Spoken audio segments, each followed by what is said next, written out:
So hello what's up, कैसे हैं आप सब। स्वागत है आप सबका to the second session of the revision of SA 240। जैसे मैंने आपको वादा किया था सर, जो फ्रॉड रिस्क फैक्टर्स हैं of fraudulent financial reporting, FFR, fraudulent financial reporting, वो हम इस रिवीजन में कवर करेंगे। सबसे पहले सर एक बात बताओ, फ्रॉडलेंट फाइनेंशियल रिपोर्टिंग करी क्यों जाती है? जनरली कंपनी की चार चीजों से खेलने के लिए, यानी जो कंपनी का रेवेन्यू है, जो कंपनी के खर्चे हैं, जो कंपनी के एसेट्स है, जो कंपनी के लायबिलिटीज हैं, इनको कहीं ना कहीं ऊपर नीचे करने के लिए कंपनी क्या करती है? फ्रॉडलेंट फाइनेंशियल रिपोर्टिंग करती है।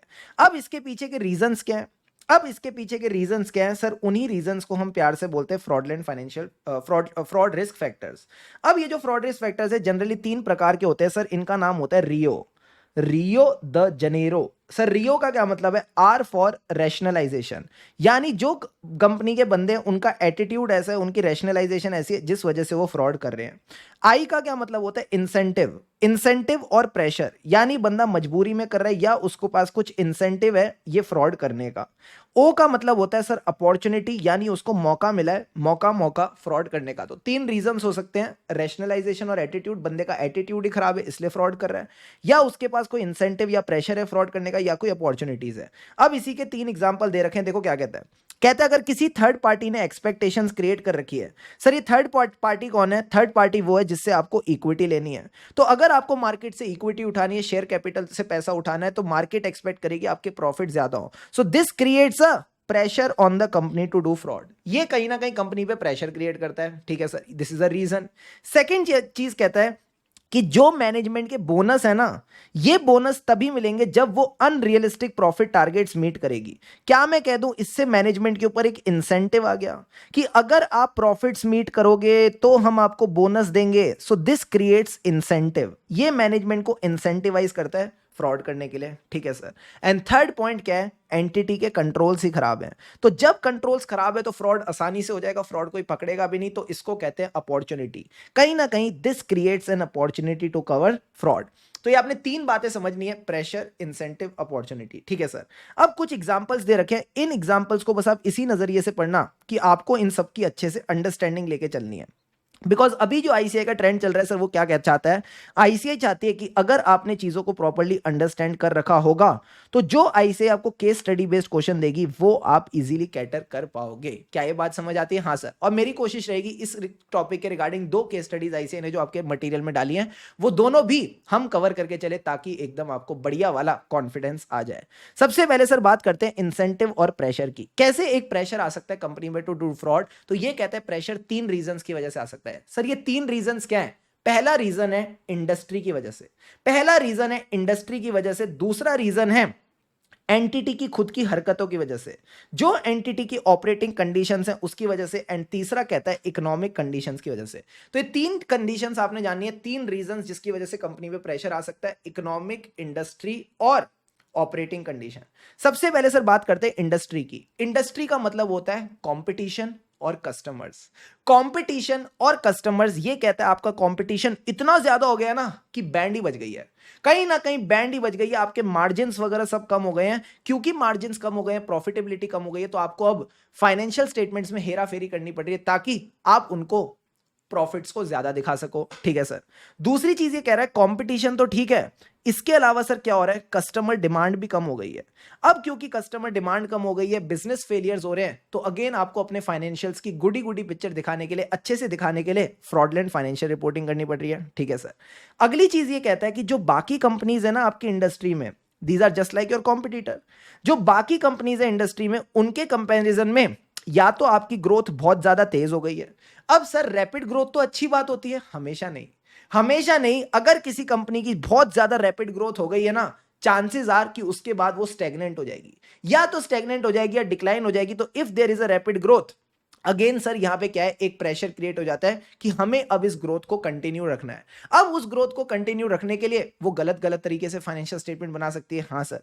इसी तरह से अगर इसकी अनयूजुअल प्रॉफिटेबिलिटी है और ये प्रॉफिट्स को स्टेबलाइज करना चाहती है, तो वो स्टेबलाइजेशन के लिए भी ये उल्टे सीधे तरीके कर सकती है so that fraudulent financial reporting की जाए। तो आपने बस ध्यान रखना है ये 3 रीजंस हैं। जो कौन से हैं सर? इंडस्ट्री वाले। तो मैंने इंडस्ट्री को पीले में रखा था, इन तीनों रीजंस को भी पीले में रखा है। एक हो गया हाई डिग्री ऑफ कंपटीशन, दूसरा क्या हो गया सर? दूसरा हो गया कस्टमर, यानी कस्टमर की डिमांड कम हो रही है और बिजनेस फेलियर्स हो रहे हैं। एंड तीसरा कहता है जो बाकी कंपनीज है ना, उनके कंपैरिजन में आपकी जो ग्रोथ है वो बहुत ज्यादा हुई है। अब उस ग्रोथ को आगे दिखाने के लिए आपको गलत तरीके से फाइनेंशियल स्टेटमेंट बनाने पड़ेंगे, प्लस अनयूजुअल प्रॉफिटेबिलिटी का केस है। सर आपने कहा था ऑपरेटिंग वाले भी होंगे, मैंने कहा हाँ, ऑपरेटिंग वाले भी 2 पॉइंट है। एक आपको हो रहे हैं ऑपरेटिंग लॉसेस, इतने ऑपरेटिंग लॉसेस हो रहे हैं कि आपकी कंपनी का दिवालिया निकल सकता है, बैंकरप्सी होने वाली है, ओ माय गॉड। या फिर आपका फोरक्लोजर हो जाएगा। फोरक्लोजर मतलब सोचा था सालों साल काम करेंगे, आप तो महीने भर भी नहीं चल पाए। या आपका हॉस्टाइल टेक ओवर हो जाएगा, यानी कंपनी की इतनी बैंड बजी हुई कोई उठा के ले जाएगा, कोई ना कोई टेक ओवर कर लेगा, ठीक है। जैसे अभी रिसेंटली क्या हुआ था, ब्लिंकिट की थोड़ी सी बैंड बजी हुई थी, तो सर किसने टेक ओवर किया? इसको जोमेटो ने टेक ओवर कर लिया, समझ गए सर। इसी तरह ये कह रहा है जो आपके ऑपरेटिंग कैश फ्लोज है ना, वो भी नेगेटिव हो रहे हैं। तो या तो ऑपरेटिंग लॉसेस हो रहे हैं या ऑपरेटिंग कैश फ्लोज नेगेटिव हो गए, ये दोनों भी प्रेशर क्रिएट करते हैं मैनेजमेंट पे फाइनेंशियल स्टेटमेंट्स की एक गुडी गुडी पिक्चर दिखाने की। एंड इसके बाद आता है सर इकोनॉमिक फैक्टर्स। इकोनॉमिक में बस आप इतना समझना, इकोनॉमी में बहुत सारे चेंजेस आ रहे हैं, रोज टेक्नोलॉजी चेंज हो रही है। तो जैसी टेक्नोलॉजी चेंज होती है, अगर कोई कंपनी ने टेक्नोलॉजी चेंज नहीं करी तो उसके तो प्रोडक्ट ऑब्सोलीट हो जाएंगे। अगर प्रोडक्ट ऑब्सोलीट हो गए तो उसकी इन्वेंट्री की वैल्यू कम हो जाएगी। अब अगर वो इन्वेंट्री की वैल्यू ज्यादा नहीं दिखाएगी तो सर प्रॉफिटेबिलिटी पे इंपैक्ट आ सकता है। अगर उसने इन्वेंट्री को गलत तरीके से ज्यादा नहीं दिखाया तो प्रॉफिटेबिलिटी पे इंपैक्ट आ सकता है। सो ये कहता है changes in technology can make the products obsolete, plus interest rates में भी जब चेंजेस आते हैं तो कहीं ना कहीं कंपनी की प्रॉफिटेबिलिटी पे इंपैक्ट आ जाता है। तो चेंजेस वाली बात आप ध्यान रखेंगे, changes in the economy. Plus ये कहता है इकोनॉमी में क्या क्या हुआ है सर, नई अकाउंटिंग रिक्वायरमेंट्स आ गई हैं। जैसे कि इंड एस 116, जब इंड एस 116 आया था तो कई सारी एयरलाइन कंपनीज को बहुत सारे लॉसेस दिखाने पड़े थे। जैसे इंड एस 116 आया था कई सारी एयरलाइन कंपनीज को लॉसेस दिखाने पड़े थे सर, क्यों? क्योंकि उनको डेप्रिसिएशन भी दिखानी पड़ी एयरक्राफ्ट्स पे, प्लस उनको फाइनेंस कॉस्ट भी पीएनएल में दिखानी पड़ी। तो जब डेप्रिसिएशन और फाइनेंस कॉस्ट दोनों साथ में पीएनएल में आए तो बैंड बज गई, बहुत ज्यादा लॉसेस दिखाने पड़े थे। तो ये कहता है कोई नई अकाउंटिंग स्टैट्यूटरी या रेगुलेटरी रिक्वायरमेंट है तो भी फाइनेंशियल स्टेटमेंट पे इंपैक्ट आ सकता है, जिसकी वजह से कंपनी अब फाइनेंशियल्स में चीजें ऊपर नीचे कर सकती है। तो ये आपने बस 3 पॉइंट्स को ध्यान रखना है, एक तो इकोनॉमी वाले फैक्टर्स, एक इंडस्ट्री वाले फैक्टर्स और एंटिटी की ऑपरेटिंग कंडीशंस वाले फैक्टर। जो ऑपरेटिंग कंडीशंस वाले फैक्टर है उसका तो आपको पता ही है, ऑपरेटिंग लॉसेस और ऑपरेटिंग कैश फ्लोज, बस इन बातों को ध्यान रखना। इंडस्ट्री वाले फैक्टर्स में क्या आएगा, कॉम्पिटिटर्स, कस्टमर्स, बाकी कंपनीज के कंपैरिजन में आपकी ग्रोथ बहुत ज्यादा रैपिड। इकोनॉमी में क्या आएगा, इकोनॉमी में बहुत सारे चेंजेस हो रहे हैं, changes in the technology, product obsolescence, ये सारी बातें आपके इसमें आ जाएंगी। अब सर एक बात बताओ, और प्रेशर कैसे आता है? मैंने कहा pressure comes from the third parties. As a CA student हमको ये बात तो बहुत अच्छे से पता है। तो ये कहता है जो थर्ड पार्टीज है ना, वो प्रेशर क्रिएट करते हैं 2 चीजों से, एक तो रिक्वायरमेंट से और एक एक्सपेक्टेशन। अगर आप ये रिक्वायरमेंट और एक्सपेक्टेशन ही ध्यान रख लोगे ना, आपको ये चारों पॉइंट्स हमेशा ध्यान रहेंगे। सर क्या क्या? सबसे पहले बात करते हैं expectation of third party. Sir ये कौन थर्ड पार्टीज है जो एक्सपेक्टेशन क्रिएट करते हैं? क्या आपने कभी जी बिजनेस देखा है, सीएनबीसी आवाज देखा है, सीएनबीसी टीवी 18 देखा है? हाँ सर। जब भी कोई लिस्टेड कंपनी के फाइनेंशियल रिजल्ट्स आते हैं तो क्या उससे पहले जो ट्रेड एनालिस्ट होते हैं वो बताते हैं यार हमारी एक्सपेक्टेशन है इस बार कंपनी का जो रेवेन्यू है ये 20% बढ़ेगा, हमारी एक्सपेक्टेशन है कंपनी का रेवेन्यू 10% बढ़ेगा। प्लस आपने एनालिस्ट के अलावा इनका नाम सुना होगा, एफआईआई और DII, foreign institution investor, domestic institution investor, इनकी भी एक्सपेक्टेशन होती है। इसी तरह आपके जो क्रेडिटर्स है, बाकी एक्सटर्नल पार्टीज है, इनकी एक्सपेक्टेशन होती है। तो आपने इनकी एक्सपेक्टेशंस मीट करनी है। सर अगर एक्सपेक्टेशंस मीट नहीं करी तो क्या होगा? एडवर्स इफेक्ट्स होंगे। आपने याद रखना, एक्सपेक्टेशंस मीट नहीं करी तो बुरे इफेक्ट होंगे। सर बुरे इफेक्ट किसके? बुरे इफेक्ट किन 2 चीजों पे आ सकते हैं? मैंने कहा सोचो, अगर आपकी कंपनी का कोई मर्जर होने वाला था, आपकी कंपनी का कोई मर्जर होने वाला था, जैसे ही आपने लॉसेस दिखाए सामने वाले ने मना कर दिया, सामने वाले ने कहा ऐसी बेकार कंपनी के साथ मैं तो मर्जर नहीं कर रहा। तो ये कहता है adverse effect can have an impact on your business combination. Plus अगर आपको कोई कॉन्ट्रैक्ट दे रहा था तो कहता है यार ऐसी लॉसेस वाली कंपनी को कॉन्ट्रैक्ट दूंगा तो ये तो मेरा कॉन्ट्रैक्ट पूरा ही नहीं करेगी, तो जो आपको कॉन्ट्रैक्ट वगैरह अवार्ड हो रहे थे वो भी नहीं होंगे। तो ये एडवर्स इफेक्ट क्रिएट कर सकता है। तो पहला पॉइंट बस ध्यान रखना, एक्सपेक्टेशन। अगर एक्सपेक्टेशन मीट नहीं हुई तो वो एडवर्स इफेक्ट क्रिएट करेगा। अब सर ये रिक्वायरमेंट किसकी है? मैंने कहा requirement of the stock exchange, requirement of the securities regulator जैसे कि सेबी। ये कह रहे हैं आपको लिस्टिंग रिक्वायरमेंट्स या डेट वाली कोवेनेंट्स वगैरह मीट करने पड़ते हैं। लिस्टिंग रिक्वायरमेंट कब? जब आपको इक्विटी से पैसा उठाना है। ओ, डेट के कोवेनेंट कब मीट करने, डेट की टर्म्स एंड कंडीशन कब मीट करने? जब डेट से पैसा उठाना है। सर बट पैसा उठाना क्यों है? क्योंकि आपको पैसा चाहिए, क्योंकि आपको पैसा चाहिए बड़े बड़े मोटे मोटे खर्चे करने के लिए। जैसे आपको कोई हैवी प्लांट एंड मशीनरी खरीदनी है, आपको कोई रिसर्च एंड डेवलपमेंट का खर्चा करना है, कुछ भी हो सकता है। So you need to obtain additional debt और equity financing for any major research and development expenditure और एनी कैपिटल एक्सपेंडिचर। तो मैंने आपको कहा था ना, बस दो बातें ध्यान रखना, रिक्वायरमेंट और एक्सपेक्टेशन। इधर देखो, एक्सपेक्टेशन वाला पॉइंट क्या? आपको थर्ड पार्टी की एक्सपेक्टेशन मीट करनी है। नहीं करेंगे तो एडवर्स इफेक्ट, नहीं करेंगे तो एडवर्स इफेक्ट, यानी जो आपका बिजनेस कॉम्बिनेशन या कॉन्ट्रैक्ट मिलने वाला था वो नहीं मिलेगा अगर बेकार रिजल्ट दिखाया तो। ठीक है सर। उसके अलावा सर पॉइंट क्या था? रिक्वायरमेंट, यानी आपको लिस्टिंग रिक्वायरमेंट या डेट की रिक्वायरमेंट मीट करनी। क्यों? क्योंकि आपको पैसा चाहिए, आपको चाहिए एडिशनल इक्विटी या डेट फाइनेंसिंग, ताकि आप कैपिटल एक्सपेंडिचर कर सको या रिसर्च एंड डेवलपमेंट। इसी के ऊपर जो केस स्टडी है हम जस्ट थोड़ी सी देर में करने वाले हैं, तो ध्यान रखना ये पॉइंट। ठीक है सर। इसके अलावा ये क्या कहता है? देखो, ये कहता है कई बार जो पर्सनल फाइनेंशियल सिचुएशन है ना, अब सर ये पर्सनल फाइनेंशियल सिचुएशन किसकी? इन्हीं दो बदमाशों की जिनको तुम पूरे ऑडिट में देखते आए हो, मैनेजमेंट और टीसीडब्ल्यूजी। इन दोनों की पर्सनल फाइनेंशियल सिचुएशन ऐसी है कि इस पे थ्रेट आ गया है due to the entities financial performance. मुझे एक बात बताओ, परफॉर्मेंस किसकी खराब है? एंटिटी की। इनकी पर्सनल फाइनेंशियल सिचुएशन पे क्यों थ्रेट आ गया? क्योंकि इनका पर्सनल फाइनेंशियल इंटरेस्ट है। एक बात बताओ ना, बैंड बजी एंटिटी की, मैनेजमेंट और टीसीडब्ल्यूजी को क्यों हार्ट अटैक आ रहा है? सर क्योंकि इनका पर्सनल फाइनेंशियल इंटरेस्ट है। तो आपने ध्यान रखना है कि इनकी बैंड तभी बजेगी जब इनका कुछ सिग्निफिकेंट फाइनेंशियल इंटरेस्ट होगा, यानी इन्होंने भी कंपनी में पैसे लगा रखे हैं, या तो डायरेक्टली लगा रखे हैं या इनडायरेक्टली लगा रखे हैं। इनडायरेक्टली मतलब इन्होंने कंपनी की डेट्स के लिए गारंटी दे रखी है, इन्होंने कंपनी की डेट्स के लिए गारंटी दे रखी है, यानी अगर कंपनी ने नहीं पे किया तो मैनेजमेंट और टीसीडब्ल्यूजी का गला पकड़ेंगे। यह कहता है personal guarantees for the debts of the entity. तो आप ध्यान रखना, इनकी पर्सनल फाइनेंशियल सिचुएशन कंपनी की परफॉर्मेंस से थ्रेटन क्यों हो रही है? बिकॉज इन दोनों का डायरेक्ट फाइनेंशियल इंटरेस्ट है। इन दोनों का आप ऐसा कह सकते हो पर्सनल, ओहो, पर्सनल फाइनेंशियल इंटरेस्ट है sir. Personal financial interest can be direct, it can be indirect. Indirect क्यों? क्योंकि इन्होंने कहीं ना कहीं गारंटी दे रखी है। जितना फील से पढ़ोगे उतना आपको ये बातें ध्यान रहेंगी और मजा आएगा। ठीक है सर। और बताओ कैसे पर्सनल फाइनेंशियल सिचुएशन कंपनी पर डिपेंड कर सकती है? तो सर इक्विटी वाला हो गया। अरे इनको पैसा भी तो कंपनी दे रही है, पैसा भी तो कंपनी दे रही है। तो अगर मैं कहूं मैनेजमेंट की जो कंपेंसेशन है, that compensation depends on the financial performance of the entity, तो इसको भी तो कंपेंसेशन चाहिए। तो ये प्रेशर में आ जाएगा ज्यादा अच्छी परफॉर्मेंस दिखाने के लिए। Significant portion of their compensation, यानी इनके bonus, ESOPs, earn out arrangement जो भी रहती है सब चीजें, these are contingent, these are dependent on meeting aggressive targets for stock price। की कंपनी का स्टॉक प्राइस अगर डबल होगा तो तुम्हारी कंपेंसेशन भी डबल, या कंपनी के जो ऑपरेटिंग रिजल्ट्स हैं उनका मार्जिन बढ़ेगा तो भी तुमको हम पैसा देंगे, या अगर कंपनी के कैश फ्लोज इंप्रूव होंगे तो ही हम तुमको पैसा देंगे। So if the compensation is contingent upon achieving the target, तो ये प्रेशर में आ जाएंगे। एंड लास्ट में सर प्रेशर और कौन लगा रहा है? टीसीडब्ल्यूजी। जो टीसीडब्ल्यूजी वो अपने नीचे वालों पे प्रेशर लगा रहा है, यानी मैनेजमेंट पे या ऑपरेटिंग पर्सोनल। तो आपने बस ये चार कंडीशंस को ध्यान में रखना है। सर क्या? एज अ मैनेजमेंट और टीसीडब्ल्यूजी मेरी पर्सनल फाइनेंशियल चीजें कैसे खराब होंगी, मेरी पर्सनल फाइनेंशियल सिचुएशन कैसे खराब हो सकती है कंपनी की वजह से? जब आपका पर्सनल इंटरेस्ट होगा, या तो डायरेक्ट फाइनेंशियल इंटरेस्ट है या इनडायरेक्ट है, यानी अपनी कंपनी के लिए गारंटी दे रखी है। और फाइनेंशियल इंटरेस्ट आता है कंपेंसेशन से, प्लस इन पे प्रेशर कौन क्रिएट कर रहा है? टीसीडब्ल्यूजी। जो टीसीडब्ल्यूजी है वो मैनेजमेंट और बाकियों पे प्रेशर क्रिएट कर रही है कि आप कंपनी के टारगेट्स मीट करेंगे। जो कंपनी के सेल्स और प्रॉफिटेबिलिटी के टारगेट्स है आप उसको मीट करेंगे। यहां आपका इंसेंटिव और प्रेशर कंप्लीट हो जाता है। मेरी सबसे रिक्वेस्ट, फटाफट वीडियो को पॉज करो और एक बार 5 मिनट लगा के यहां तक सारी चीजों को फिर से रिवाइज कर लो।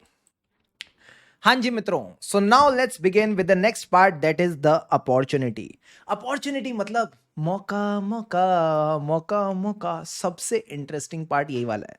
ये कहता है कंपनी की जो नेचर ऑफ इंडस्ट्री है जहां पे भी वो काम कर रही है या उसके ऑपरेशन है, वो उसको अपॉर्चुनिटी देते हैं to do FFR, fraudulent financial reporting. अब सर ये कैसे कैसे हो सकता है? बड़ी प्यारी प्यारी बात है, ध्यान से समझना। ये कहता है कंपनी की जो फाइनेंशियल प्रेजेंस है ना वो ऐसी है कि वो डोमिनेट करके चलती है, वो पूरे इंडस्ट्री या सेक्टर को डोमिनेट करके चलती है। जैसे मैं एग्जांपल देता हूं अंबानी जी। अब ये जो अंबानी जी हैं सर, जिस भी इंडस्ट्री का पार्ट होता है उसको डोमिनेट कर रहे होते हैं। या आप ले लो अडानी जी, जिस भी इंडस्ट्री का पार्ट होता है ये उसको डोमिनेट कर रहे होते हैं। यानी ये वो लोग हैं जिस भी इंडस्ट्री में जाएंगे पूरा डोमिनेट करके चलेंगे। अब सर क्योंकि ये डोमिनेट कर पा रहे हैं, ये क्या करते हैं ना, ये उल्टी उल्टी हरकतें भी कर सकते हैं। जैसे कि फॉर एग्जाम्पल इनके जो सप्लायर हैं, अब सर क्योंकि सप्लायर से ये इतना माल खरीदते हैं तो ये उसके साथ क्या कर सकते हैं, उसकी जो पेमेंट टर्म्स हैं ये उसको बोल सकते हैं कि भाई जो तेरी पेमेंट टर्म्स है ना हम उनको अपने फेवर में रखेंगे, हम तेरे को पेमेंट अपने हिसाब से देंगे। तो अगर इन्होंने इनकी पेमेंट टर्म्स अपने हिसाब से रखी तो क्या ये कंपनी की जो कैश फ्लो पोजीशन है उसको बेटर दिखा सकते हैं? हाँ सर, कैश फ्लो पोजीशन को बेटर दिखा सकते हैं। ठीक है सर। इसी तरह जो इनके कस्टमर्स हैं, कस्टमर्स हो गए, रिटेलर्स हो गए, डिस्ट्रीब्यूटर्स हो गए, ये अपने जो डिस्ट्रीब्यूटर्स हैं उनको बोल सकते हैं भाई तुमको ना कम से कम इतना माल तो खरीदना ही पड़ेगा।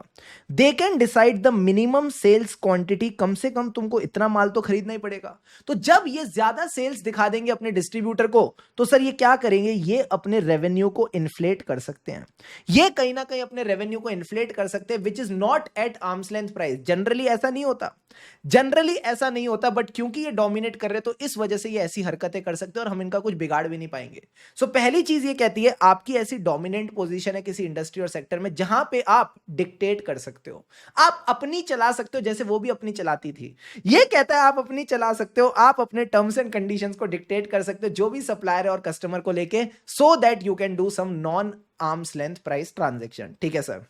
और बताओ सर अपॉर्चुनिटीज का है, मैंने कहा रिलेटेड पार्टीज में, जो आपकी रिलेटेड पार्टीज है ना उनके साथ मिलके तो सर आप धूम मचा सकते हो। एग्जांपल के तौर पे मान लो आपकी कोई रिलेटेड पार्टी ट्रांजैक्शन है, ठीक है सर, जो आपकी रिलेटेड पार्टी है वो अनलिस्टेड है, आप लिस्टेड हो, तो आप क्या करते हो ना, जब भी उससे परचेजेस करते हो कम प्राइस पे करते हो, जब भी आप उसको सेल्स दिखाते हो ज्यादा सेल दिखाते हो, तो क्या आप अपने प्रॉफिट्स को बढ़ा रहे हो और उसके प्रॉफिट्स को कम कर रहे हो? हाँ। तो जब आप अपने प्रॉफिट्स को बढ़ाओगे उसके प्रॉफिट्स को कम करोगे तो मार्केट में आपकी जा रही है अच्छी अच्छी पिक्चर। मार्केट में ऐसा दिख रहा है कि आप तो बड़ी ही प्रॉफिटेबल एंटिटी हो और उस एंटिटी से तो किसी को फर्क भी नहीं पड़ता, जो अनलिस्टेड रिलेटेड पार्टी उससे तो किसी को फर्क ही नहीं पड़ता। तो ये कहता है significant RPTs which are not in normal course of business, जिसमें आप क्या कर रहे हो सर, जिसके थ्रू आप अपने प्रॉफिट्स को ज्यादा दिखा रहे हो। समझ गए सर। इसी तरह एक और रिलेटेड पार्टी होती है जिसका नाम होता है बिजनेस इंटरमीडियरी। ऐसी बिजनेस इंटरमीडियरी जिसका कोई क्लियर जस्टिफिकेशन नहीं है। फॉर एग्जांपल आपका जो बिजनेस इंटरमीडियरी है सर, इसमें आप क्या करते हो, आप इसमें अपनी फिक्टिशियस सेल्स दिखाते हो, आप कहीं ना कहीं यहां पे फिक्टिशियस सेल्स दिखाते हो जो बाद में सेल्स रिटर्न हो जाती हैं, जो बाद में सेल्स रिटर्न हो जाती हैं। सर इन ट्रांजैक्शंस को क्या कहते हैं, जो आज सेल करी और कल रिटर्न हो गई या फिर आप उनसे वापस परचेज कर लेते हो, इसको कहते हैं राउंड ट्रिपिंग ट्रांजैक्शन। इसको सर क्या कहते हैं, इसको कहते हैं round tripping transaction. Oh my God. तो जो आपकी बिजनेस इंटरमीडियरी है उसके साथ भी आपने हरकतें कर ली। तो एक हो गई रिलेटेड पार्टी ट्रांजैक्शन, उसके जैसे उसका एक एग्जांपल दे दो। मैंने कहा उसका एक एग्जांपल है बिजनेस इंटरमीडियरी। अब सर एक बात बताओ, इनके साथ हम कौन सी ट्रांजैक्शंस कर सकते हैं? जो सबसे ज्यादा कॉमन है वो है कॉम्प्लेक्स ट्रांजैक्शन, यानी सिग्निफिकेंट, अनयूजुअल और हाईली कॉम्प्लेक्स ट्रांजैक्शन जो रोजमर्रा में कोई भी नहीं करता। प्लस आप ये तभी करते हो जब एंड ऑफ द पीरियड आ जाता है, ताकि आपको रियलिटी पता है प्रॉफिट की क्या है, अब आप उसको वैसा बना सको जैसा आप चाहते हो। आपको एंड ऑफ द पीरियड में पता होता है प्रॉफिट की रियलिटी क्या है, तो जैसा आप चाहो वैसे आप उसको ऊपर नीचे कर सकते हो। प्लस इन ट्रांजैक्शंस का कोई लॉजिक नहीं होता, इन ट्रांजैक्शंस का कोई लॉजिक नहीं होता, इनमें कोई सब्सटेंस ओवर फॉर्म वाली बात आप नहीं करते। तो एग्जांपल ले लो सर, यहां पे आप किसी रिलेटेड पार्टी के साथ क्या कर रहे हो, सेल्स एंड लीजबैक की ट्रांजैक्शन कर रहे हो। ओ, आपको लगा इस बार प्रॉफिट काफी कम है, आपको प्रॉफिट ज्यादा दिखाना है, तो आपने क्या करा, सेल्स एंड लीजबैक। सेल्स एंड लीजबैक भी पता है किसको लेके, किसी मशीनरी को लेके। अब इस सेल्स एंड लीजबैक में आपने क्या किया, जो आपने एक मशीनरी की सेल करी सर, वो सेल तो आपने कर दी 1000 रुपए पे। Oh my God. इसकी कॉस्ट कितनी थी सर, इसकी कॉस्ट मान लो थी 400 रुपए। ठीक है सर। तो अगर आपने सेल करी 1000 पे, कॉस्ट थी 400, तो कितने का प्रॉफिट दिखाया, 600 का प्रॉफिट दिखाया। अब आपने ये मशीनरी लीज पे ले ली और जो आपने लीज रेंटल दिखाया सर, लीज रेंटल जो है वो तो अगले साल से शुरू होगा, लीज रेंटल अगले साल से शुरू होगा और आपने मान लो लीज रेंटल दिखाया 40 रुपए पर एनम। ₹40 per annum. तो मैंने कहा एक बात समझना, अगर आप लीज रेंटल ₹40 पर एनम का दिखाओगे और आपने प्रॉफिट दिखा दिया 600 का, तो क्या आपने अपनी प्रॉफिटेबिलिटी को इंप्रूव कर लिया? हाँ सर, ऐसी उल्टी सीधी हरकतें होती रहती है मार्केट में, ऐसी उल्टी सीधी हरकतें होती रहती है। तो आप बस इतनी सी बात समझना, तीन चीजें जो ऑडिट पॉइंट ऑफ व्यू से ध्यान रखने, रिलेटेड पार्टी ट्रांजैक्शन, मैंने हेड दे दिया, इसी में 3 पॉइंट्स कवर हो जाते हैं। एक तो रिलेटेड पार्टी ट्रांजैक्शन, उसी का एग्जांपल है बिजनेस इंटरमीडियरी यूज करके हरकतें करना, एंड थर्ड पॉइंट इज ऐसी ट्रांजैक्शन करना जिनका कोई सब्सटेंस ओवर फॉर्म नहीं है, यानी कॉम्प्लेक्स ट्रांजैक्शन करना at the end of accounting. So next point जो हमको यहां पे कवर करना है, दैट इज इंटरनेशनल। यानी सर, अगर रिलेटेड पार्टी से भी काम नहीं बन रहा, अगर रिलेटेड पार्टी से भी काम नहीं बन रहा, तो आप इंटरनेशनल चीजों का यूज कर सकते हो। जैसे कि इंटरनेशनल में आप क्या कर सकते हो, आप अपनी कोई ब्रांच या सब्सिडरी, आप अपनी कोई ब्रांच या सब्सिडरी सर कहां रख सकते हो? इंटरनेशनल बॉर्डर्स में रख सकते हो, यानी उन जुरिस्डिक्शंस में, उन कंट्रीज में जहां पे काफी डिफरेंट बिजनेस एनवायरनमेंट और कल्चर है। सर डिफरेंट बिजनेस एनवायरनमेंट और कल्चर क्या है? मैंने कहा 100 बात की एक बात है, आप ऐसा मान के चलो वहां के जो कॉर्पोरेट लॉज है ना, वहां के जो कॉर्पोरेट लॉज हैं ये बड़े वीक हैं।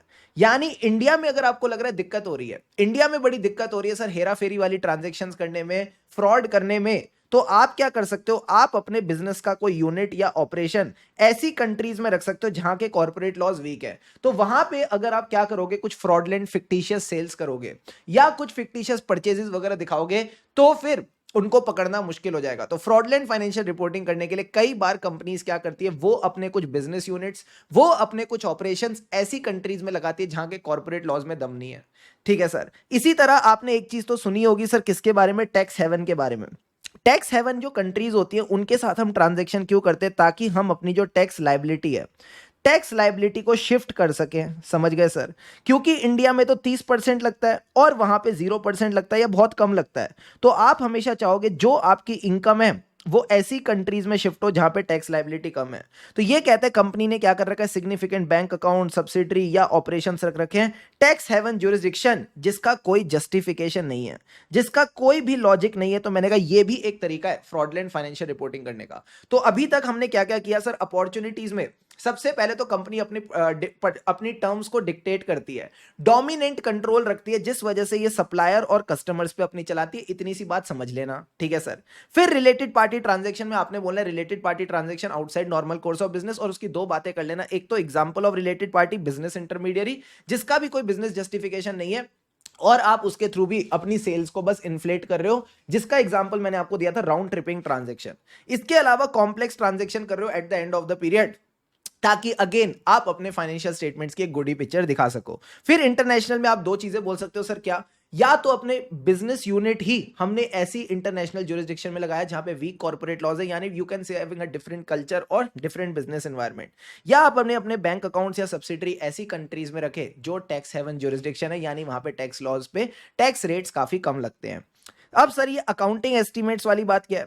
तो अकाउंटिंग एस्टिमेट्स में आप बस इतनी सी बात समझ लो सर, अकाउंटिंग एस्टिमेट्स में मैनेजमेंट के पास अपॉर्चुनिटी कैसे है? क्योंकि आपको एक बात पता है, accounting estimates are based on management judgement. तो जहां मैनेजमेंट की जजमेंट है, मैनेजमेंट कहेगी तो मेरी जजमेंट है, तो वो अपनी जजमेंट के अकॉर्डिंगली अकाउंटिंग एस्टिमेट्स को ऊपर नीचे कर सकती है। तो अगर सपोज उसने डिस्काउंट रेट मान लो बढ़ा दिया, अगर उसने डिस्काउंट रेट बढ़ा दिया तो जो एसेट की प्रेजेंट वैल्यू है वो कम निकलेगी, अगर उसने डिस्काउंट रेट कम कर दिया तो जो एसेट की प्रेजेंट वैल्यू है वो ज्यादा निकलेगी। तो आपने बस इतनी सी बात समझनी है, एसेट्स, लायबिलिटीज, रेवेन्यू, एक्सपेंसेस, जहां पे भी एस्टिमेट्स लगते हैं या जहां पे भी एस्टिमेट्स होते हैं वहां पे सर जजमेंट होती है, और ये जो जजमेंट है इनको आपके लिए चेक करना बड़ा मुश्किल होता है, because it is very tough to understand what is the management's intention. Management का इंटेंशन पकड़ना काफी टफ हो जाता है। क्या ये बात समझ आती है? अब सर एक बात पकड़ना, इन्होंने बहुत छोटी सी बात यहां पे और कर रखी है जिसको आपने ध्यान रख के चलना है। कई बार ऑर्गेनाइजेशन स्ट्रक्चर के साथ भी इशू होता है। अब ये ऑर्गेनाइजेशन स्ट्रक्चर कैसा है, इसके बारे में क्या बात ध्यान रखनी है? Again from case study point of view ध्यान रखना। सपोज मान लो ये जो ऑर्गेनाइजेशन स्ट्रक्चर होता है इसको हम दो तरीकों से बांटते हैं, एक होता है अथॉरिटी, एक होता है रिस्पॉन्सिबिलिटी। यानी ऑर्गेनाइजेशन में कैसे अथॉरिटी और रिस्पॉन्सिबिलिटी बटी हुई है, इसको ऑर्गेनाइजेशन स्ट्रक्चर बोलते हैं। ठीक है सर। तो ये कहता है कि ऑर्गेनाइजेशन जो है ना, उसमें ये समझ ही नहीं आ रहा कि कंट्रोलिंग इंटरेस्ट किसके पास है। सर कंट्रोलिंग इंटरेस्ट किसके पास है, यानी ये तो खुले में दिख जाएगा इसकी शेयर होल्डिंग किसके पास है। देखो कंट्रोलिंग इंटरेस्ट हमेशा शेयर होल्डिंग से नहीं आता, यानी अगर कोई ऐसी ऑर्गेनाइजेशन है जिसके शेयर्स तो किसी और के पास है, ठीक है सर। प्लस इसके जो डिसीजन है, जो इसकी डिसीजन मेकिंग है, जो बोर्ड है, वो कोई और होल्ड कर रहा है। तो ऐसा आप कह सकते हो, तू ओनर कोई और है, डिसीजन मेकिंग कोई और ले रहा है, तो अल्टीमेटली सर क्या होगा, कंट्रोलिंग इंटरेस्ट पता करना बड़ा टफ हो जाएगा। ठीक है सर। इसी तरह मैं बोलूं आपको क्या हो रहा है sir, overly complex organisation structure है।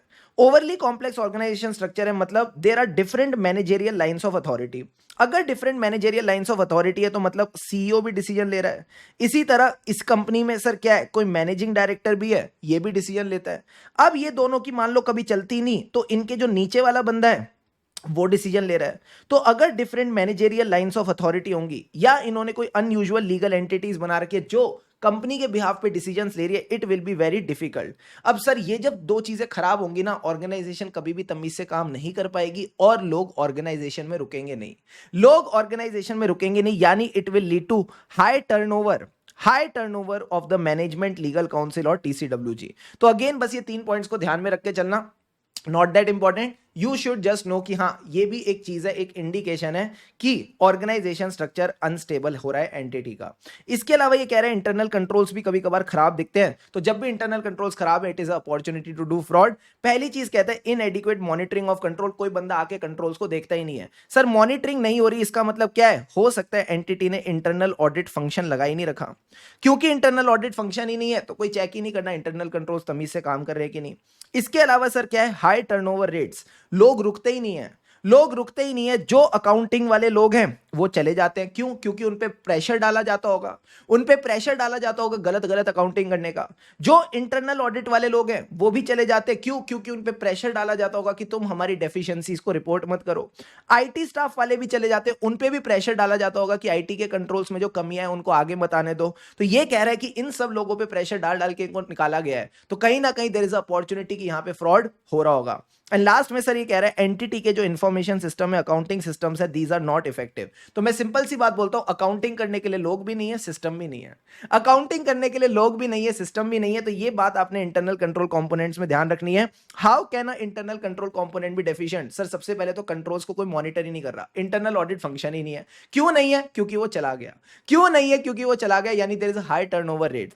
मैं कहता हूं इंटरनल ऑडिटर क्या, अकाउंटिंग वाले भी चले गए और अकाउंटिंग सिस्टम भी नहीं है, और जो अकाउंटिंग सिस्टम है वो भी कहीं ना कहीं नहीं है। ये तीनों बातों को आप इसमें ध्यान रख के चलेंगे।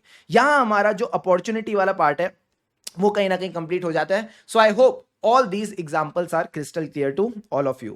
लास्ट में सर आ जाता है एक टॉपिक जिसका नाम है एटीट्यूड और रैशनलाइजेशन। उससे पहले मेरी आपसे रिक्वेस्ट रहेगी 5 मिनट एक बार वीडियो को पॉज करके अपॉर्चुनिटी वाले पॉइंट्स को एक बार फटाफट गो थ्रू कर लो। हाँ जी मित्रों, अब आ जाओ सर एटीट्यूड पे। एटीट्यूड के साथ क्या दिक्कत है? मैंने कहा मैनेजमेंट के एटीट्यूड के साथ दिक्कत है। जो मैनेजमेंट है ये सर हवा में उड़ रहा है, बहुत ज्यादा हवा में उड़ रहा है। कहता है हम ये कर देंगे, वो कर देंगे, शेयर प्राइस को डबल कर देंगे, 5 टाइम्स कर देंगे। यानी देयर इज एक्सेसिव इंटरेस्ट, ज्यादा ही उतावलापन आ गया मैनेजमेंट पे इन मेंटेनिंग और इंक्रीजिंग द स्टॉक प्राइस।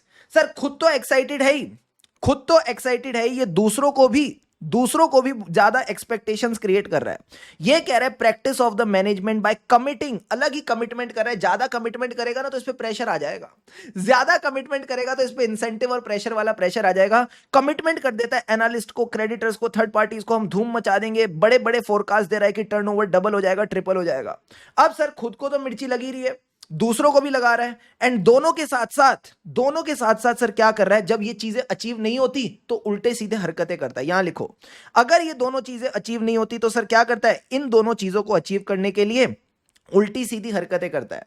यानी there is a interest by the management to employ inappropriate means, गलत हरकतें कर रहा है ताकि ये क्या कर सके, to minimise the reported earnings for tax motivated reason. ये कह रहा है बड़े बड़े टारगेट करके ये क्या करता है, उल्टी सीधी हरकतें करता है ताकि ये अर्निंग्स को मिनिमाइज कर सके, ताकि टैक्स भी कम दे सके। मैंने कहा ठीक है सर, आपको कैसे पता ये उल्टी सीधी हरकतें करता है? पुरानी हिस्ट्री है, इसकी पुरानी आदतें हैं। तो ध्यान रखना, अगला पॉइंट क्या है सर, पुरानी आदतें। पुरानी आदत का क्या मतलब है सर? पुरानी आदत का मतलब है there is a known history कि ये लोग जो सिक्योरिटी लॉज होते हैं, सिक्योरिटी लॉज जैसे इंडिया में सेबी की रेगुलेशंस हैं या जो बाकी लॉज एंड रेगुलेशंस हैं, उनको वायलेट वगैरह करके चलते हैं। कई बार मैनेजमेंट फ्रॉड के लिए पकड़ा गया है, क्लेम्स हैं कंपनी के अगेंस्ट, इन्होंने वायलेट किए laws and regulation. And sir जब इंसान पकड़ा जाता है ना, उसका मोराल कम हो जाता है। जब इंसान पकड़ा जाता है उसका मोराल कम हो जाता है, यानी ही इज लेस मोटिवेटेड। तो जब आपका मोटिवेशन कम हो जाता है ना, तो आप उल्टी सीधी हरकतें करने लगते हो। So low morale among the senior management. तो एटीट्यूड में बस आपने ध्यान रखना है, अगर आपके केस स्टडी में क्वेश्चन में ऐसा लिखा है कि मैनेजमेंट बड़े बड़े वादे कर रहा है, मैनेजमेंट बड़े बड़े वादे कर रहे हैं एनालिस्ट से, तो इसका मतलब इसका एटीट्यूड खराब है। अगर मैनेजमेंट को खुद को बहुत ज्यादा इंटरेस्ट है कंपनी के शेयर प्राइस को ऊपर ले जाने में, अर्निंग्स को ऊपर ले जाने में, अगेन उसके एटीट्यूड के साथ दिक्कत है। अब सर इन दोनों के साथ अगर मैनेजमेंट टैक्स बचाने के लिए कम अर्निंग्स दिखाता है इन अप्रोप्रिएट तरीके से, तो भी सर क्या है, तो भी उसका यू कैन से एटीट्यूड के साथ दिक्कत है। अब एक बात बताओ, इन अप्रोप्रिएट मींस जब ये करेगा, आपको कैसे पता इन अप्रोप्रिएट मींस करता है? पुरानी आदत है, यानी there is a known history की मैनेजमेंट कंप्लाई नहीं करता लॉज एंड रेगुलेशन से, फ्रॉड करता है और टीसीडब्ल्यूजी भी फ्रॉड करती है। एंड लास्ट में sir there is a low moral in the management, यानी अगर मैनेजमेंट का मोटिवेशन कम है तो इनका एटीट्यूड भी खराब रहेगा। इस तरह से फाइनेंशियल स्टेटमेंट ठीक से नहीं बनाएंगे। अब सर ये जो अदर्स वाले फैक्टर्स हैं, मेरी आपसे बस एक छोटी सी रिक्वेस्ट रहेगी, इनको रीड करके चलना, बिकॉज इनसे भी कहीं ना कहीं केस स्टडी बेस में कोई ना कोई एक लाइन उठा के ऐसे क्वेश्चन बना सकता है। फॉर एग्जांपल सर पहली चीज ये क्या कहता है, कम्युनिकेशन, इंप्लीमेंटेशन, सपोर्ट और enforcement of entities values. Entity में किस तरह के संस्कार हैं उस पर डिपेंड करेगा कि कंपनी में फ्रॉड हुआ कि नहीं। यानी एंटिटी क्या वैल्यूज कम्युनिकेट कर रही है, क्या वो एथिकल स्टैंडर्ड्स कम्युनिकेट कर रही है, या फिर वो इन एप्रोप्रिएट वैल्यूज, गंदे गंदे संस्कार, गंदे गंदे एथिकल स्टैंडर्ड्स कर रही है, विच आर नॉट इफेक्टिव। इसके अलावा सर ये कहता है कि जो हमारे फाइनेंशियल स्टेटमेंट्स हैं, जो हमारी अकाउंटिंग पॉलिसीज हैं, एस्टिमेट्स हैं, ये किसको बनाने चाहिए सर? अकाउंटिंग पॉलिसीज और एस्टिमेट्स बनाने चाहिए फाइनेंशियल वाले लोगों को, जो फाइनेंस के लोग हैं उनको बनाने चाहिए। बट हमारे केस में कौन बना रहे हैं? नॉन फाइनेंशियल लोग। तो ये भी सर किस में आ जाएगा? ये भी एटीट्यूड का पार्ट बन जाएगा। ठीक है सर, एटीट्यूड का पार्ट क्यों? क्योंकि अगर कंपनी का एटीट्यूड ठीक रहेगा तो सही लोगों को काम करवाएगी ना, सही लोगों से काम कराएगी। नॉन फाइनेंशियल लोगों को क्या पता अकाउंटिंग पॉलिसी क्या होती है, अकाउंटिंग एस्टिमेट क्या होते हैं? हाँ सर। इसी तरह अगर ऑडिटर ने इंटरनल ऑडिटर या स्टैट्यूटरी ऑडिटर ने उनके इंटरनल कंट्रोल में कोई कमी निकाली, कोई सिग्निफिकेंट डेफिशिएंसी निकाली और मैनेजमेंट ने उसको इग्नोर कर दिया, मैनेजमेंट ने उस पर कोई एक्शन नहीं लिया, इसका मतलब मैनेजमेंट का एटीट्यूड खराब है। इसी के ऊपर मैं आपको अभी थोड़ी देर में क्वेश्चन कराने वाला हूं, रेडी रहना। ठीक है सर। इसके अलावा ये क्या कहता है, जो ओनर्स और मैनेजमेंट है, कहते हैं सेपरेट लीगल एंटिटी कॉन्सेप्ट गया भाड़ में। सेपरेट लीगल एंटिटी कॉन्सेप्ट गया भाड़ में, यानी एंटिटी का पैसा हमारा पैसा, हम एंटिटी के पैसे से ही पर्सनल एक्सपेंसेस भी कर लेंगे। कई बार जो शेयर होल्डर्स है उनके अंदर डिस्प्यूट रहता है in a closely held entity. Closely held entity यानी ये प्राइवेट कंपनी है, इसमें गिने चुने शेयर होल्डर है, वो एक दूसरे से लड़ते रहते हैं। सर लड़ते कौन लोग हैं? जिनके साथ एटीट्यूड वाले इश्यूज होते हैं। इन पॉइंट्स को आप जितना फील से पढ़ोगे उतना आसानी रहेगी एग्जाम में क्लिक करने के लिए कि ये कौन सा पॉइंट है, क्या ये प्रेशर वाला पॉइंट है, क्या ये अपॉर्चुनिटी वाला पॉइंट है, या ये एटीट्यूड वाला पॉइंट है। एंड लास्ट में आता है sir recurring attempts by the management to justify inappropriate accounting on the basis of materiality. यानी जब भी हम उनके अकाउंट्स में गलती निकालते हैं तो मैनेजमेंट बोलती है इग्नोर करो, ये मटेरियल नहीं है। मैनेजमेंट कहती है गलती को इग्नोर करो, ये मटेरियल नहीं है। सर ये गलत एटीट्यूड है। कोई भी गलती होनी क्यों चाहिए? कोई भी गलती फाइनेंशियल स्टेटमेंट में होनी क्यों चाहिए? तो अगर मैनेजमेंट छोटी छोटी गलतियों को सबको बोल रही है ऑडिटर को इग्नोर करो क्योंकि मटेरियल नहीं है, कहीं ना कहीं एटीट्यूड के साथ इश्यूज है। मैं ये नहीं कह रहा ये सब चीजें होंगी तो फ्रॉड होगा, but these are just a indicator, कहीं ना कहीं इनकी वजह से फ्रॉड हो सकता है। And last topic of it is relationship between the management and auditor. ये कहते हैं कई बार मैनेजमेंट और ऑडिटर की रिलेशनशिप खराब हो जाती है। सर कब? 4 रीजंस की वजह से। सबसे पहले जब मैनेजमेंट का डोमिनेटिंग बिहेवियर होगा, वो ऑडिटर की रिस्पेक्ट नहीं करेगी, बोलेगी मेरे को सब आता है, मेरे को सब आता है, तुम मेरी सुनो। तो अगर मैनेजमेंट का डोमिनेटिंग बिहेवियर है, सर डोमिनेटिंग बिहेवियर इस तरह से, वो ऑडिटर को कहती है तुम अपना स्कोप कम करो, तुमको हम ज्यादा एविडेंस वगैरह नहीं देंगे। ठीक है सर। इसी तरह सर वो क्या कहती है, वो कहती है कि हम बताएंगे तुमको कौन से बंदे को ऑडिट एंगेजमेंट में लगाना चाहिए। यानी द सिलेक्शन और कॉन्टिन्यूंस ऑफ पर्सनल असाइंड और कंसल्टेड ऑन ऑडिट एंगेजमेंट, वो कहते हैं हम बताएंगे किस बंदे के साथ तुमको ये सब बातें करनी है। Again it is a dominating behaviour of the management. ठीक है सर। इसके अलावा मैनेजमेंट क्या कर रही है, अनरीजनेबल डिमांड डाल रही है। यानी आज उन्होंने एविडेंस दिया, कल बोल रहे हैं ऑडिट रिपोर्ट दे दो, आज एविडेंस दिया, कल बोल रहे हैं ऑडिट रिपोर्ट दे दो। यानी unrealistic time constants on the auditor to की भाई जल्दी से जल्दी ऑडिट कंप्लीट करो। सर ये भी अलाउड नहीं है। इसके अलावा सर जब ये सब चीजें होंगी तो दोनों में बहुत लड़ाइयां होंगी, जल्दी जल्दी लड़ाइयां होंगी। इसको कहते हैं frequent disputes. Frequent disputes with the current और प्रीडिसेसर ऑडिटर, किसको लेके? अकाउंटिंग को लेके, ऑडिटिंग को लेके और reporting matters. And last point is restrictions on the auditor. कई बार ऑडिटर पे रिस्ट्रिक्शंस लगाई जा रही है सर किस चीज को लेके, कि वो कहीं ना कहीं लोगों को एक्सेस नहीं कर सकते, इंफॉर्मेशन को एक्सेस नहीं कर सकते, या टीसीडब्ल्यूजी से कम्युनिकेट नहीं कर सकते, बट मैनेजमेंट ने वादा किया था। ऐसे 210 में हमने देखा था मैनेजमेंट ने वादा किया था to provide the auditor with आउ all information, additional information, unrestricted access. तो अगर वो रिस्ट्रिक्शंस लगाएंगे तो ये भी सर इनकी रिलेशनशिप को खराब कर देगा। तो रिलेशनशिप कैसे खराब होती है सर, जब मैनेजमेंट डफर होती है। मैं तो इसको ध्यान में रखता हूं ऐसे, जब मैनेजमेंट डफर होती है तो सर रिलेशनशिप खराब हो जाती है। डफर मतलब dominating behaviour of the management. You का मतलब है unreasonable targets on the auditor, कहीं ना कहीं उनके ऊपर आप अनरीजनेबल डिमांड्स डाल रहे हो। एफ का मतलब है जब हरकतें ऐसी होंगी तो बार बार लड़ाई होगी, उसको कहते हैं फ्रीक्वेंट डिस्प्यूट्स। एंड लास्ट में आर का मतलब है restrictions imposed on the auditor. तो ये सारे के सारे पॉइंट्स आपके एटीट्यूड वाले हो गए। सबसे पहले एटीट्यूड वाले पॉइंट्स क्या थे सर, बहुत ज्यादा खुद को इंटरेस्ट है, खुद के साथ साथ दूसरों का भी इंटरेस्ट पैदा कर रहे हैं, और जब ये दोनों इंटरेस्ट हो जाते हैं तो गलत हरकतें करने लगते हैं, यानी inappropriate means to manage their earnings, to manage their taxation. ठीक है सर, ये हमको कैसे पता गलत हरकतें करते हैं सर, पुरानी आदत है। There is a known history of the management for non compliance with laws and regulation. And last में सर जब ये सब हरकतें करते हैं तो इनका मोराल कोई ज्यादा अच्छा नहीं लेगा, लो मोराल ऑफ द मैनेजमेंट। फिर अदर्स में सर क्या थे, अदर्स में आपने बस इनको रीड करके चलना है और कुछ भी नहीं है इसमें। अब सर मैनेजमेंट और ऑडिटर की रिलेशनशिप कब खराब होती है, जब मैनेजमेंट डफर है। डफर मतलब dominating behaviour of the management. उसके बाद sir unreasonable demand on the auditor, frequent disputes between the management and auditor, and R का मतलब है रिस्ट्रिक्शंस ऑन द ऑडिटर। अब सारे बच्चों से मेरी एक छोटी सी रिक्वेस्ट है सर, क्या, now come to your question bank. जो आपके पास, अगर आपके पास सितंबर 23 का एडिशन है तो आपका जो चैप्टर नंबर 20 है ना, ऐसे एड ऑन, उसमें आपका ऐसे 240 के जो क्वेश्चन है आप उस पर आ जाओ। अगर आपके पास मार्च 23 एडिशन का क्वेश्चन, मार्च 24 एडिशन है क्वेश्चन बैंक का, तो आपके ऐसे 240 में ही आपको पीछे मिल जाएगा। ठीक है, come to the question bank fast, आ जाओ। हाँ जी मित्रों, तो सबसे पहला क्वेश्चन है सर किसको लेके, decor limited. It is presently engaged in the manufacturing of fabrics, कहीं ना कहीं कपड़े का काम है, और इसका मन है नया प्लांट लगाने का for manufacturing of special kind of fabric, जिसका अलग ही टेक्सचर और अलग ही फील होगी। ठीक है, तो कहीं ना कहीं कंपनी क्या लगाना चाहती है, नया प्लांट लगाना चाहती है। This kind of fabric has become a hit with the retail customer, retail customer को ये फैब्रिक बहुत पसंद है। अब सर इस प्लांट को लगाने के लिए company needs to set up the plant, जिसके अंदर बहुत सारा कैपिटल आउटले होगा। कैपिटल आउटले मतलब बहुत पैसे लगेंगे, so that they are able to stay competitive in the market. आप कंपनी के ऑडिटर हो और आपने देखा कंपनी का जो रेवेन्यू है ना, वो इस साल 1000 करोड़ हो गया, और जो कि पिछले साल 750 करोड़ था। जब आपने ऑडिट स्टार्ट किया तो आपने देखा प्लांट कैपेसिटी में कोई चेंज ही नहीं है, एंड जो इंफॉर्मेशन है to set up the new plant, ये आपको पता चली कंपनी के पर्सोनल से। आप मुझे बताओ इससे कैसे डील करोगे, आप मुझे बताओ इससे कैसे डील करोगे। सर 750 करोड़ से 1000 करोड़ कोई छोटा अमाउंट नहीं है, यानी अगर कंपनी ने अपना रेवेन्यू 750 करोड़ से 1000 करोड़ किया तो सर ऐसा क्यों किया होगा। एक इंफॉर्मेशन है, कंपनी को प्लांट लगाना है। अगर प्लांट लगाना है तो पैसे चाहिए, पैसे चाहिए यानी इक्विटी और डेट फाइनेंसिंग चाहिए। कोई इक्विटी और डेट फाइनेंसिंग कब देगा, जब कंपनी के फाइनेंशियल्स अच्छे होंगे। So chances are very high, chances are very high कि कंपनी ने अपना रेवेन्यू इन्फ्लेट किया है। सर अब क्यों किया है, 3 रीजन बताओ। 3 रीजन क्या थे, रियो। रियो का क्या मतलब है, आर फॉर रैशनलाइजेशन, एटीट्यूड और रैशनलाइजेशन। क्या यहां एटीट्यूड की गलती है, नहीं सर, एटीट्यूड का तो कोई इशू ही नहीं है।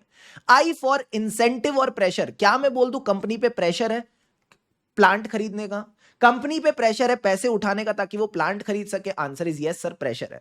तो आप यहां पे सिंपल सी बात बोलोगे सर कंपनी के ऊपर प्रेशर है।